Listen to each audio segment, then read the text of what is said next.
নতুন বাসায় আসার পর আব্বু আম্মু এই প্রথম আসলো আমার এই বাসায়। আর এবার তো শীতে আম্মুর হাতে পিঠাও খাওয়া হয়নি, তাই অনেক কিছু নিয়ে আসছে। আমি তো অলরেডি ব্যাগগুলো খুলতেও বসে পড়েছি। সঙ্গে আম্মু দেখেন কাঁচা বাজার সহ সব কিছু নিয়ে আসছে, মানে একটা সংসারে যা কিছু লাগে আর কি খাওয়া দাওয়ার জন্য। এখানে মূলত মরিচ, পেঁয়াজ, রসুন, সঙ্গে এই যে ফুলকপি। আর শুরুতেই তো দেখালাম এটা ছিল দেশি মুড়ি।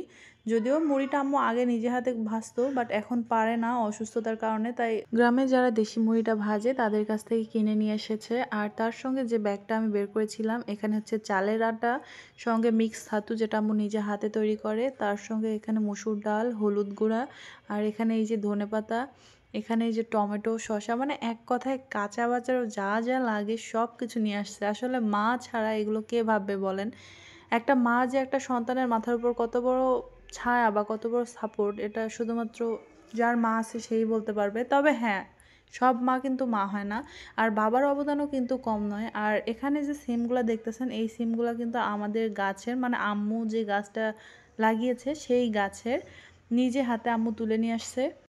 আর এই সিমে কিন্তু কোনো সার বা ওষুধ কিচ্ছু দেওয়া নেই, একদম অরিজিনাল। আর তার সঙ্গে কিন্তু আমি শুরুতেই বললাম যে এবার আম্মুর হাতে শীতের পিঠা খাওয়া হয়নি, তা আম্মু পিঠাও বানিয়ে নিয়ে এসেছে। আর সব আমার পছন্দের পিঠা। আমাদের এদিকে এটাকে লবণ পিঠা বলা হয় বা নুনিয়া পিঠা বলে গ্রাম্য ভাষায়। তার সঙ্গে তেল পিঠা, এই সব পিঠাগুলো আম্মু নিজে হাতে বানিয়ে নিয়ে আসছে। তো আমি তো দেখে মহা খুশি। আসলে মা ছাড়া সন্তানের পছন্দ অপছন্দের খেয়াল কে বা করবে বলেন? আর এরপর এখানে আম্মু আরও কিছু নিয়ে আসছে যেটা আমার দেখার বাইরে ছিল। তো আমি যখন বের করলাম, আর নর্মালি কিন্তু আমি মিষ্টি জাতীয় খাবারটা এমনি পছন্দ করি। এটা হচ্ছে নতুন চালের পায়েস।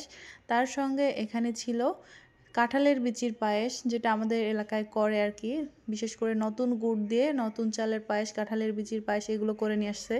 আর এদিকে আমি তো নিজেকে আর সামলাইতে না পারে বিসমিল্লা বলে খেয়ে নিলাম।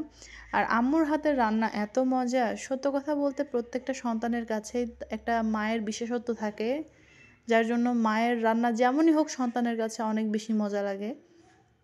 আর এটা ছিল আম্মুর যে নিজের গাছ হাতে লাগানো সেই গাছের লাউ। এটাতেও কিন্তু কোনো ওষুধ বা সার কিচ্ছু দেয়া নেই।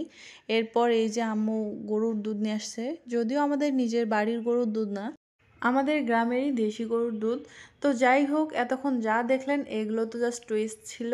এরপর আমি যেগুলো বের করব, তো তার আগে আমি লুকাই লুকাই এদিকে একটু পিঠা খাইতেছিলাম। আর সৌরভ অমনি ক্যামেরা চালু করে বলতেছে, দেখেন চুরি করে পিঠা খাইতেছে। আমি বুঝলাম না চুরি করে খাওয়ার কি আছে, মা নিয়ে আসছে, মায়ের হাতে পিঠা, তা আবার খাবো না? তো যাই হোক, এরপর আমি যেটা বের করতেছি, এইগুলা হচ্ছে আমাদের দেশি বিলের মাছ, মানে আমাদের বিল আছে সেই বিলের মাছ। আর তার পাশাপাশি আম্মু ফার্মের মুরগি, দেশি মুরগি সব কিছু নিয়ে আসছে। প্রথমে যে মাছের পটলাটা বের করলাম, এটা ছিল আমাদের বাড়ির পাশে পুকুরের মাছ, মানে টাকি মাছ শুধু। আর এটাতে ছিল মিক্স বিলের মাছ, যেখানে শিং মাছ দেশি, সঙ্গে ট্যাংরা মাছ এবং টাকি মাছ আছে। আর এর আগে যেটা দেখাইলাম সেটা হচ্ছে দেশি মুরগি, তার সঙ্গে এখানে বিলের এই যে শোল মাছ, যেগুলো পিস করে আম্মু সুন্দর করে ধুয়ে কেটে নিয়ে এসছে, তার সঙ্গে যে দেশি ট্যাংরা মাছও আছে। আর দেশি মাছের কিন্তু স্বাদ অনেক চাষের মাছের থেকে।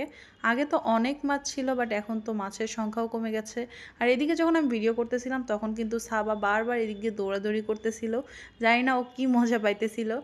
আর এখন হচ্ছে মেইন যে টুইস্টটা সেটা দেখাবো। এটা হচ্ছে আমার সেই ছোট্ট ছোট মুরগির ছানাগুলো, যেগুলো আম্মুর কাছে রেখে এসেছিলাম। সেগুলো মাশাল্লাহ কত বড় হয়ে গেছে এখন। আর এই মুরগিটার ওজন ছিল 2.5 কেজির উপরে। তো যাই হোক, এই ছিল আমার আজকের ভিডিও। ভালো লাগলে লাইক কমেন্ট শেয়ার করবেন। আল্লাহ হাফেজ।